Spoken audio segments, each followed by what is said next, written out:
қазақ ақындары ішінде әрине Абайды сүйемін.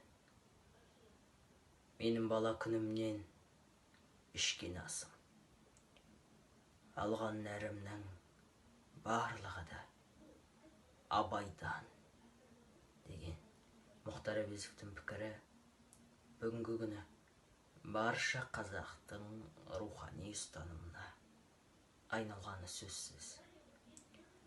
Бүгінгі біздің жұмысымыз ұлы ақынымыз Абай Құнанбайұлының 175 жыл мерейтойына арналады.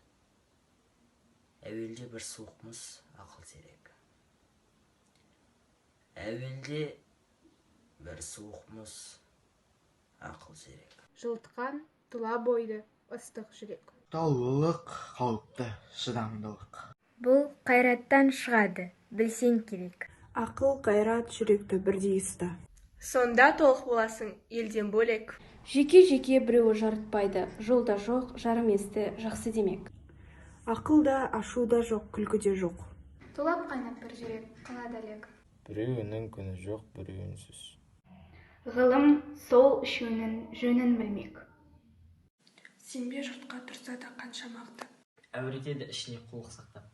Өзіңе сен өзіңді алып шығар. Еңбегіңмен ақылың екі жақтап. Өзіңді сенгіштікпен әуре етпе. Құрампаз болып мақтанып қуып кетпе. Жұртпен бірге өзіңді көсалдасып. Салпылдап, сағым қуған бойың еппе. Қайғы келсе қарсы тұр, құлай берме. Қызық келсе қызықпа, оңғақ кәрме.